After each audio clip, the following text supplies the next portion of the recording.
Good evening. I'm Mayor Ron Nirenberg with Bexar County Judge Nelson Wolff. We're joined tonight by Dr. Anita Kurian, who is our Assistant Director of Metro Health, and this is our COVID-19 update for the San Antonio community.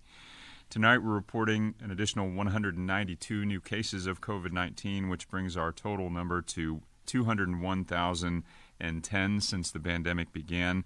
Our 7-day rolling average is down slightly to 174. Sadly, we do have one new death to report tonight.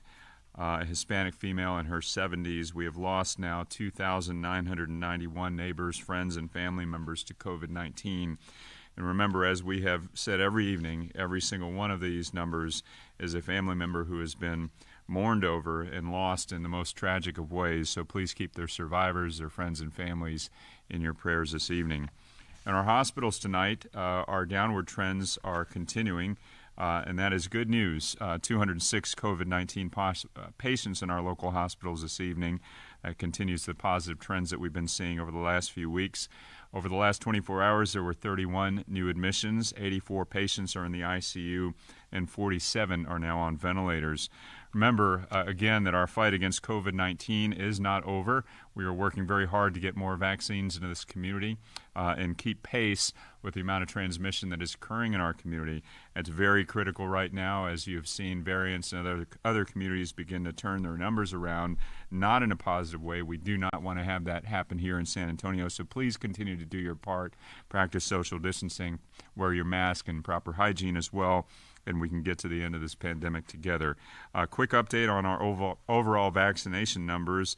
As of yesterday in Bexar County, according to the state DSHS, Bexar County has seen now 369,379 people who've received their first dose vaccine, and a full 206,778 people are fully vaccinated, and that is all great news. We want to see those numbers come up over the next few weeks much more quickly, though. So let me turn it over now to Bexar County Judge Nelson Wolff. You know, when you're talking about the vaccines, we're not going to get things done as quick as we want to get them done without the state getting us some more vaccines. With 206,000 with the second vaccines, I think we have a population of about 1.6 million over 16 years old.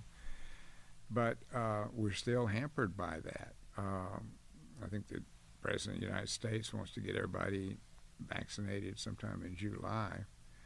So, you've only got about 3 or 4 months to get there, so 3 months or so.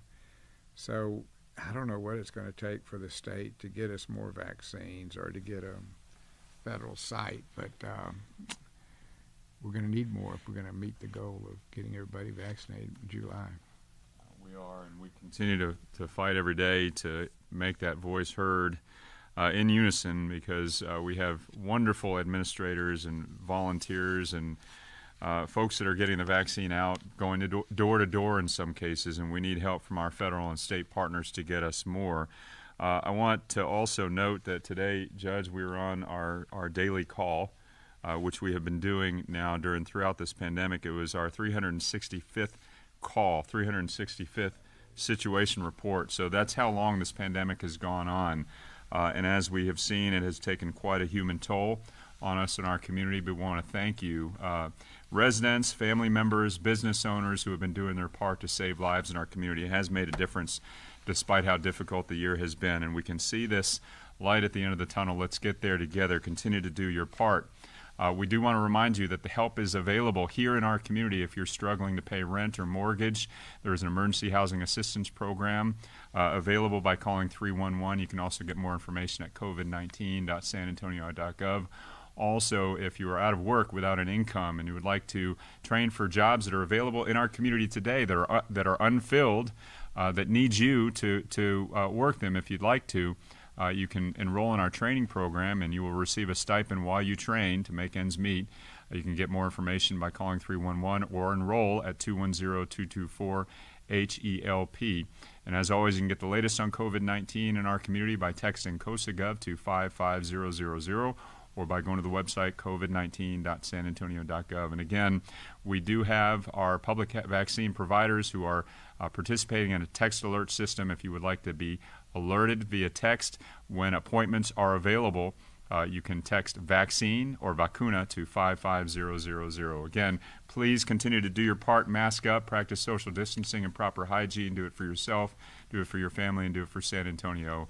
Dr. Curian, myself, and the judge are available for questions.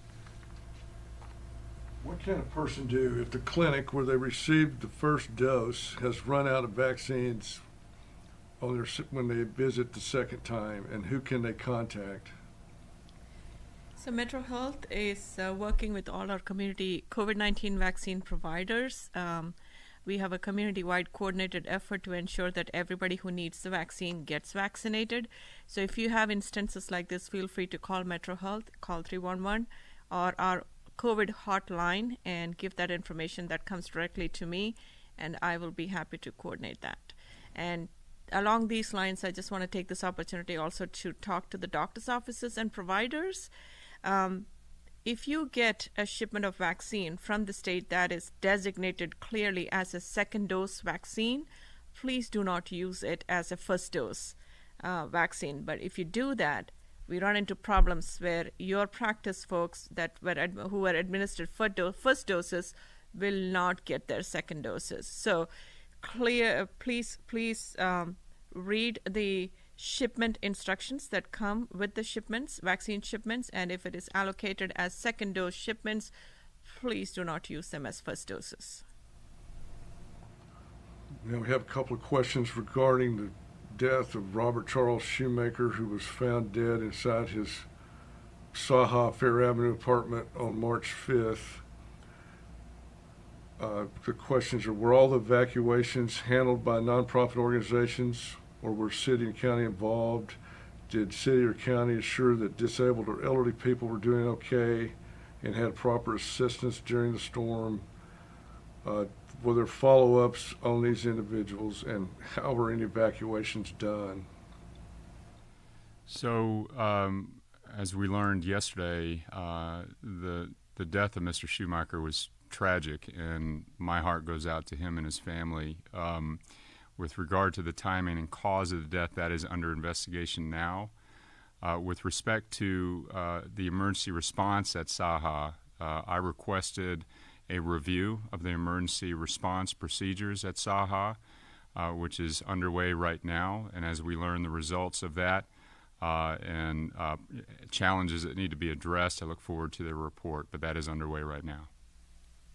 Search for 2-year-old James Charise continues. His mother was arrested today in connection to his disappearance.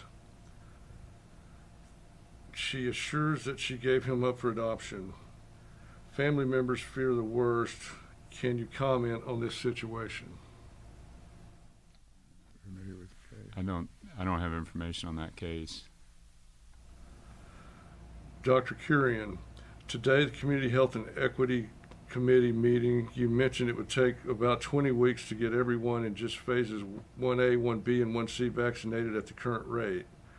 Could you clarify if that's 20 weeks from when we started vaccinations or 20 weeks from now, and expand on why it would take so long given that we have so many people fully vaccinated already?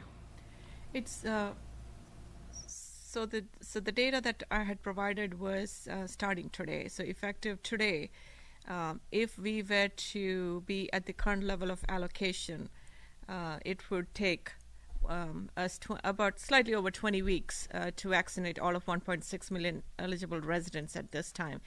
And the allocation that I was referring to was the allocation just to Metro Health, which is about slightly over 10,000 doses a week.